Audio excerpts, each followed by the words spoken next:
find out what one is fitted to do and to secure an opportunity to do it is the key to happiness. Begitulah kata John Dewey, seorang filsuf Amerika yang juga seorang psikolog dan reformis pendidikan. Ya, bisa bekerja di bidang yang sesuai dengan minat, bakat, dan latar pendidikan tentunya menyenangkan. Masalahnya, banyak orang bingung mempraktekkan teori yang mereka dapat di sekolah ketika masuk ke dalam dunia kerja. Tentu Anda tidak mau hal ini terjadi pada anak-anak Anda, bukan? Untuk menambah wawasan dalam membimbing anak-anak, One Fine Day hari ini bersama saya Susan Bahtiar akan membahas seputar pendidikan yang tepat dan yang kelak berguna dalam bekerja. Kali ini saya akan berbincang-bincang dengan Bapak Profesor Renald Kasali, PhD. Beliau ini adalah seorang akademisi dan juga praktisi bisnis. Pak Renald, apa kabarnya Pak Renald? Baik Susan, senang ketemu lagi. Iya, lagi sibuk apa lagi nih Pak? Jadi selain saya mengabdi di universitas, saya tetap mengajar, saya melakukan riset, dan tentu saja mengaplikasikan ilmu yang saya miliki. Baik, berarti bisa dibilang Bapak memang bisa melihat langsung kaitannya antara pendidikan yang didapat secara formal dan prakteknya di dalam dunia bekerja. Menurut saya seorang akademisi yang baik harusnya demikian. Jadi dia tidak hanya mengucapkan kata-kata, tapi dia walk the talk. Tetapi entah kenapa sekarang itu terjadi pemisahan antara orang yang scientific, yang hanya mampu menjadi pengajar, hanya ilmu, dan prakteknya berbeda. Orang seperti bingung bagaimana saya bisa menerapkan ilmu saya. Nah, supaya ini tidak terulang pada anak-anak kita, bagaimana memilih pendidikan yang baik, Pak Renald? Yang jelas yang pertama itu, seseorang itu harus mengambil ilmu yang dia suka dan dia merasa itu adalah panggilannya. Dari situ dulu.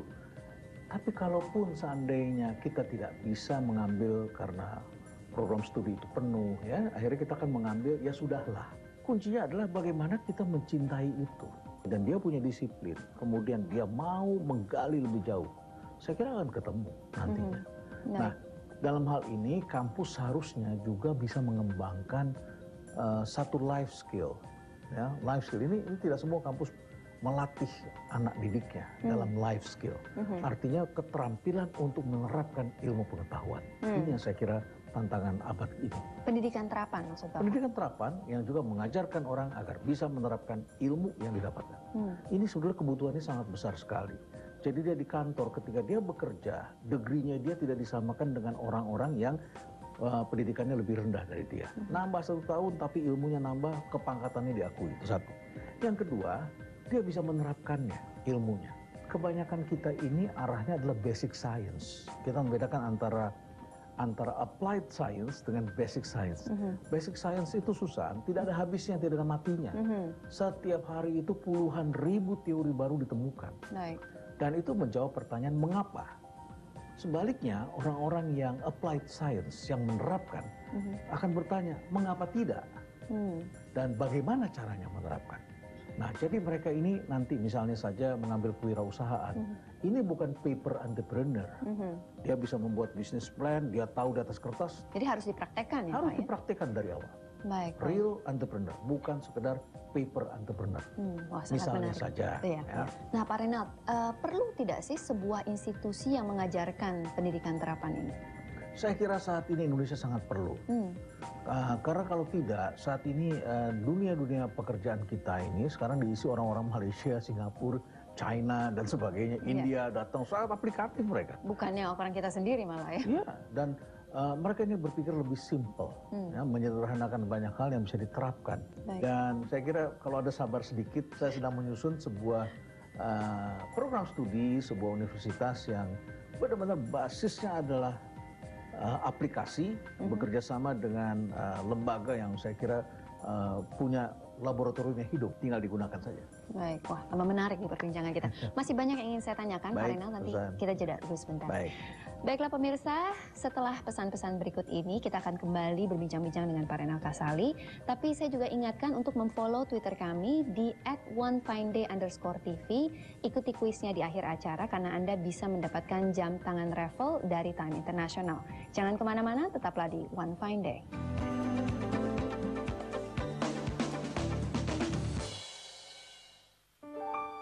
Seiring langkah membangun negeri, pengalaman telah kuatkan kami senantiasa membangun dengan hati dalam kebersamaan dan harmoni. Kebutuhan Anda, kekuatan kami. Keluarga tumbuh kokoh abadi. Kesetiaan kami dari hati. Agung Podomoro untuk harmoni. Wujudkan mimpi bersama kami. Agung Podomoro untuk harmoni.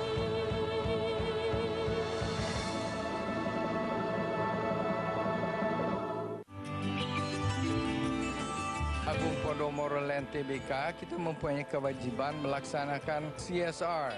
Kami telah membantu sebanyak 5 truk dengan bahan-bahan yang sangat dibutuhkan sehari-hari. Kami harap para korban bencana merasa terbantu dan kesehatannya bisa terpelihara.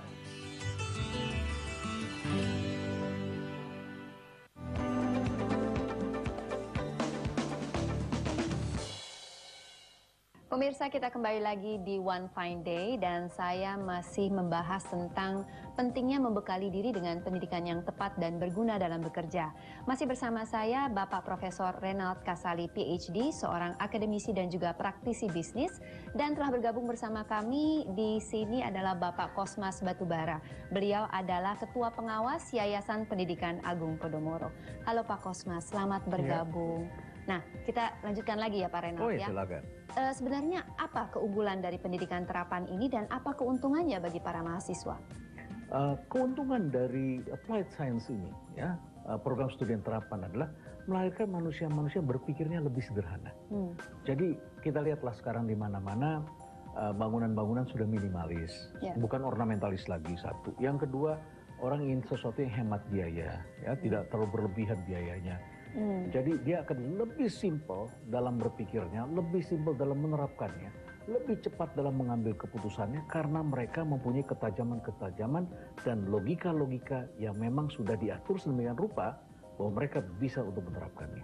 Nah, Pak Kosmas, memiliki pengalaman sebagai Menteri Tenaga Kerja, bagaimana pandangan Bapak mengenai peran pendidikan di Indonesia bila dihubungkan dengan kesempatan untuk mendapatkan pekerjaan bagi para lulusannya? Saya melihat waktu saya masih menangani ketenaga kerjaan, banyak pekerjaan-pekerjaan yang tidak bisa diisi oleh orang Indonesia. Karena ada ketidakseimbangan tadi antara latar belakang pendidikan mereka dengan apa yang dituntut oleh dunia kerja. Dari pengamatan waktu itu, memang orang-orang kita umumnya masih pendidikannya hanya tingkat SD, bahkan banyak yang tidak lulus SD. Sekitar 20% mungkin tingkat SLTA, SLTP. Nah, oleh karena itu saya melihat terpaksa diisi oleh orang luar. Nah, disinilah perlunya pendidikan itu dilaksanakan.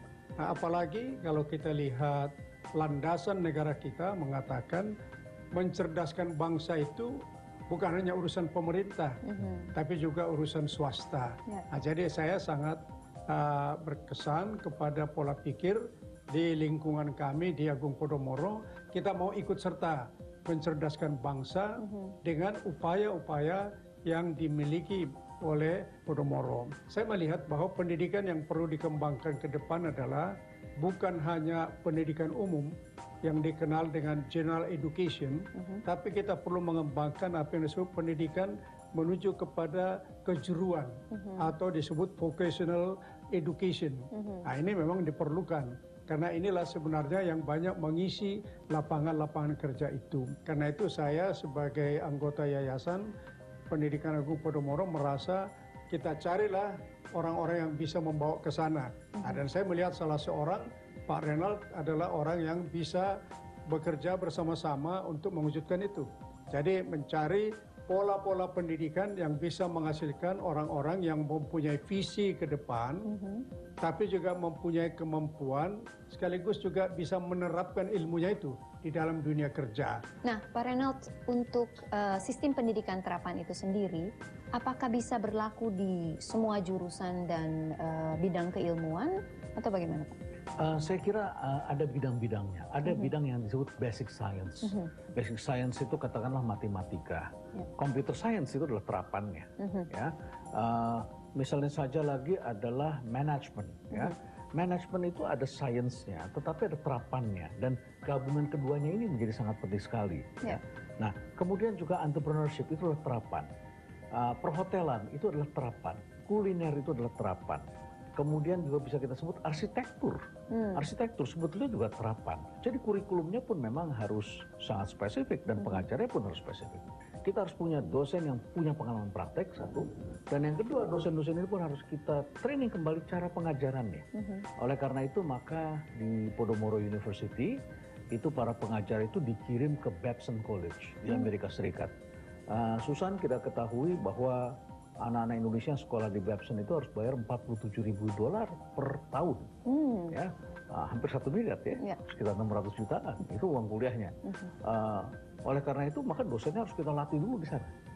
Nah, kita latih, kita dapatkan, dan penjelasan Babson kepada kami adalah, Pak Reynolds, kami tidak melatih menjadi paper entrepreneur. Kita menjadikan mereka real entrepreneur. Setuju, saya bilang. Kita ingin melahirkan entrepreneur yang bisa menaklukkan kompetitor kita di ASEAN ini, dan kalau perlu di Asia. Waduh, luar biasa ya Pak ya. Baik pemirsa, bicara mengenai pengajar, saya akan mengajak Anda untuk melihat suatu tayangan tentang beberapa selebriti yang juga berprofesi sebagai pengajar. Siapa saja mereka? Kita saksikan bersama.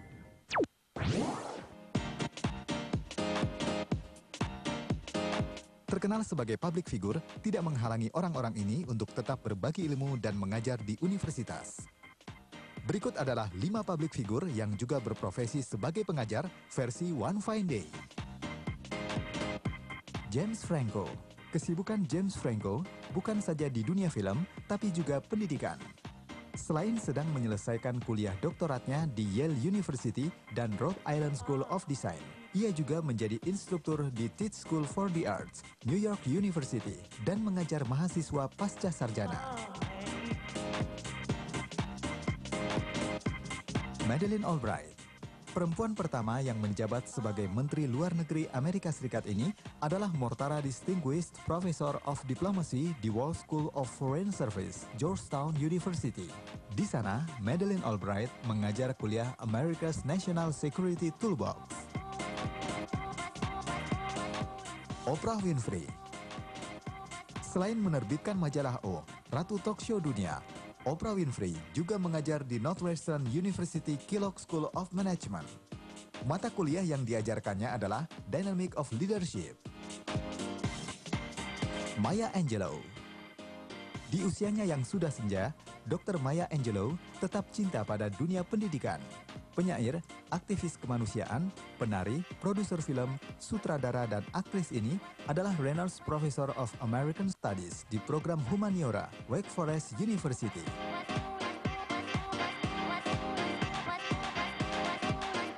Marcelino Lefran. Pria tampan yang dikenal sebagai model, penyanyi, pembawa acara, dan pemain sinetron ini adalah pengajar mata kuliah Hukum Internasional dan Hukum Kemanusiaan di alma maternya Universitas Samratulangi Manado. Menarik sekali ya pemirsa melihat kecintaan mereka pada dunia pendidikan, dan karena mereka sendiri adalah pelaku di bidang yang mereka ajarkan, tentunya mereka bisa menerapkan pendidikan terapan kepada murid-muridnya. Nah, Pak Renal, apakah pendidikan terapan bisa ditemui di Indonesia? Tentu bisa, hanya saja levelnya. Ya. Ada yang levelnya sangat basic, yang sifatnya supporting. Misalnya kita sebut sekretaris. Ya. Itu adalah terapan sebetulnya, sifatnya supporting. Perawat itu adalah supporting. Tetapi juga bisa menjadi pemimpin. Pemimpin itu misalnya kalau dia bekerja di birokrasi menjadi namanya intrapreneur. Kita lihat Gubernur DKI itu adalah tipikal intrapreneur. Dia turun sendiri ke lapangan, dia mempunyai strategi, dia eksekusi, dia lakukan breakthrough, terobosan-terobosan. Intrapreneur, pemimpin. Jangan lupa Pak Jokowi itu adalah dulunya seorang wirausaha. Ya. Kalau di sebuah perusahaan kita sebutnya entrepreneur. dia melakukan breakthrough, dia melakukan terobosan, dia mengkombinasikan orang, sumber daya, dan sebagainya, dia bergerak, dia mencari temuan-temuan baru, seperti itu. Ya. Jadi menurut saya aplikasinya sangat luas.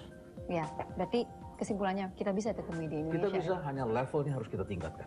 Baik, terima kasih Pak Renal Kasali dan Terima juga kasih, Pak Kosmas Susan. Batubara atas informasinya. Semoga berguna bagi pemirsa yang ada di rumah dan sukses untuk Anda berdua. Terima kasih.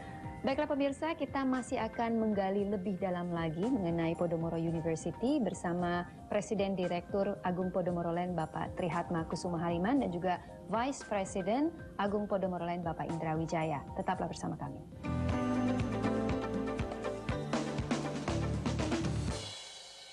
Agung Podomoro untuk harmoni.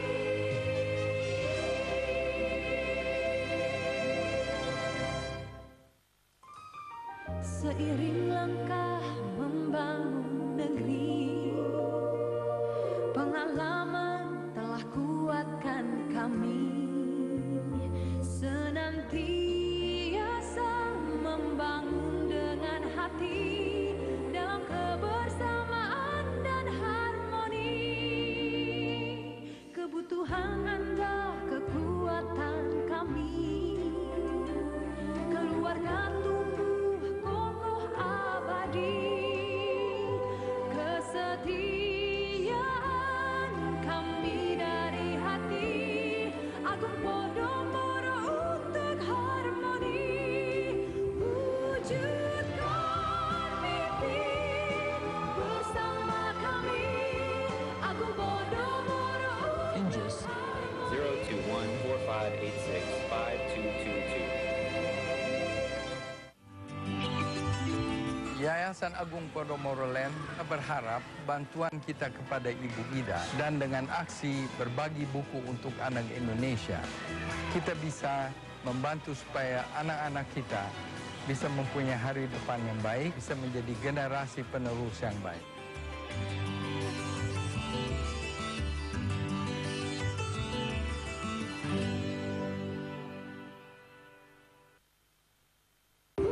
wujudkan mimpi bersama kami, Agung Podomoro untuk harmoni.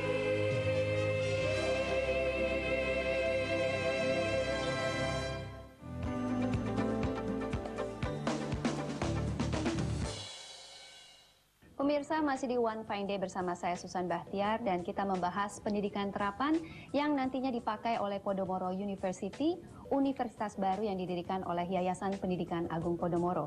Dan telah hadir bersama saya yaitu Bapak Trihatma Kusuma Haliman. Beliau ini adalah Ketua Pembina Yayasan Pendidikan Agung Podomoro, dan Bapak Indra Wijaya, beliau ini adalah Ketua Pengurus Yayasan Pendidikan Agung Podomoro. Selamat malam Bapak-Bapak. Pak Tri, Agung Podomoro terkenal sebagai pengembang terpercaya lebih dari 40 tahun dan sudah terbukti kompeten melahirkan properti-properti besar di seluruh Indonesia. Kemudian lahir Yayasan Pendidikan Agung Podomoro dengan North Jakarta International School dan sesaat lagi Podomoro University. Nah, apa alasan perusahaan ini dari perusahaan properti kemudian menuju pendidikan, Pak? Kami berpikir bahwa sudah waktunya lah kita ini berkontribusi juga di bidang pendidikan, karena kita melihat bahwa Indonesia ini tumbuh relatifly cukup tinggi pertumbuhan ekonominya. Jadi salah satu yang kita concern adalah pembangunan sumber daya manusia. Karena untuk menunjang pertumbuhan ekonomi yang cukup tinggi itu, kita memerlukan sumber daya manusia yang tangguh. Betul. Dan juga berwawasan go internasional, karena ini pasar sudah mulai terbuka, apalagi tahun 2015 dengan ASEAN Free Trade Zone. Nah, kita harus menyiapkan anak-anak kita untuk bisa lebih kompetitif dan punya daya saing, sehingga kita bisa sejajar dengan negara-negara di sekitar kita. Baik. Nah, Pak Indra, keunggulan dari Podomoro University ini apa Pak dibanding dengan universitas yang lain? Banyak sekali, Susan. Pertama adalah kami bekerjasama dengan Babson College dari Boston, USA, di mana sekolah ini sudah berdiri kurang lebih 106 tahun. Dan juga selama 20 tahun berturut-turut, sekolah ini mendapat ranking nomor 1 untuk entrepreneurship. Maka itu kita undang mereka masuk ke Indonesia sehingga anak-anak kita tidak perlu jauh-jauh ke sana. Dan kita masih bisa menjaga anak-anak kita supaya tetap dekat dengan orang tua sehingga karakter budaya yang masih kita anak Indonesia. Asian value ini akan tetap terjaga. Di samping itu juga kita tentunya tahu bahwa sekolah di negara-negara maju seperti itu memerlukan devisa yang cukup besar. Nah, kalau itu bisa kita bawa ke Indonesia dengan standar internasional yang sama dengan mereka, saya kira itu juga bisa menghemat devisa negara. Yang kedua, ada transfer mahasiswa. Seperti kita ketahui, untuk masuk ke top rank university di US itu tidak gampang. Dari 5.000 mahasiswa mungkin yang terima cuma 10%. 500, kadang-kadang less than that. Nah, di sini ada kesempatan nih buat mahasiswa Indonesia di Podomoro University. Setelah 2 tahun bisa ditransfer. Berikutnya juga kami di sini, seperti tadi Susan sampaikan, kita akan menerapkan kurikulum terapan. Yang kami maksudkan yang terapan adalah menyeimbangkan antara teori dengan praktek. Sehingga satu waktu yang kami harapkan lulusan kami itu nanti siap pakai, siap bekerja. Keempat, karena bekerja sama dengan Babson, ini kita diwajibkan untuk mendirikan entrepreneurship center. Ini global networknya. Sehingga mahasiswa-mahasiswa kami itu dari tahun pertama mereka bisa berhubungan dengan mahasiswa Babson di seluruh dunia, jaringan itu. Dan di sini pula mahasiswa entrepreneur ini bisa langsung kita beri modal untuk mulai praktek kerja.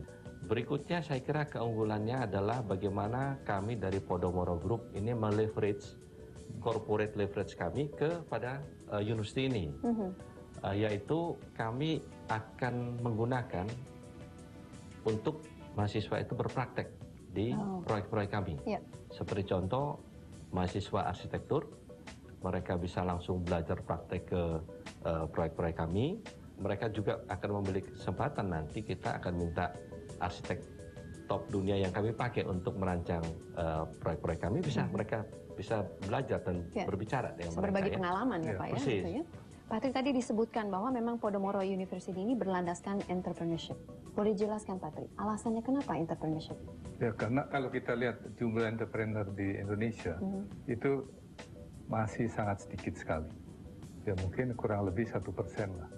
Sedang Singapura yang dekat kita saja sudah 10%. Kita perlu ikut kontribusi untuk supaya anak-anak kita ini menjadi bukan cuma profesional, tapi juga profesional yang punya jiwa entrepreneur, yang mengerti mind value. Jadi bagaimana bisa kreatif dan bisa kerja keras dan bisa juga inovatif, punya sense of business, punya common sense yang tinggi, sehingga mereka bisa siap bekerja di perusahaan-perusahaan yang berskala internasional. Baik. Nah, Pak Tri ini sangat terkenal dan piawai atau mahir dalam lokasi-lokasi properti yang ada di seluruh Indonesia ini. Nah, untuk pendidikan ini sendiri, Podomoro University sendiri, bagaimana Pak pemilihannya? Mana yang kira-kira terbaik?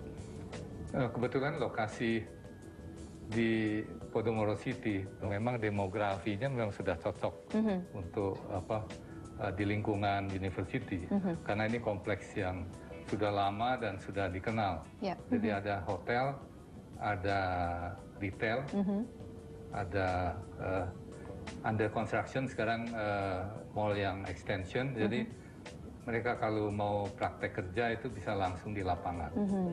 Dan juga untuk dormitory saya kira gampang sekali karena di sekitar sini juga banyak apartemen. Jadi ini merupakan satu organic lab yang bisa kita buat bisa memfasilitasi, memfasilitasi semua ya Pak. Bisa punya fasilitas yang lengkap. Baik, Pak Indra, meskipun Podomoro University menekankan pada entrepreneurship, tapi bukan berarti hanya satu jurusan aja kan Pak? Iya, pada saat ini kami kan sudah mendapatkan izin dari Dikti ya.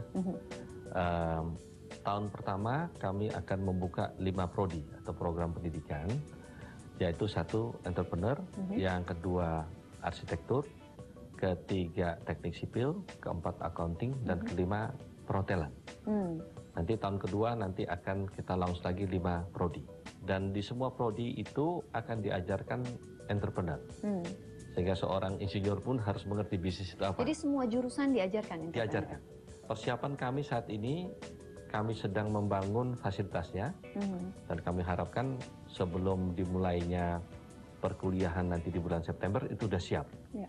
Berikutnya kami juga lagi mempersiapkan dosen-dosen yang akan kami kirim ke Babson untuk di-train di sana selama mungkin 2-6 bulan, sehingga mereka mendapatkan satu culture dan standar daripada Babson sebelum mereka diizinkan untuk mengajar di Podomoro University. Nah, Pak Tri, rasanya kalau dari penjelasan ini semua kita akan memiliki suatu lembaga pendidikan yang baik ya Pak Tri. Ya. Nah, dari Pak Tri sendiri, kemudian juga harapan dari Yayasan Pendidikan Agung Podomoro nantinya kepada para lulusan Podomoro University ini apa? Ya, yang pasti mereka punya kompetensi yang bisa diandalkan. Dan mereka punya common sense yang tinggi lah. Bisa langsung kerja ya, dan bisa punya wawasan yang internasional, punya networking yang luas, lebih handal dan lebih punya kualitas. Yang pasti yang lulusan terbaik yaitu bisa langsung kerja.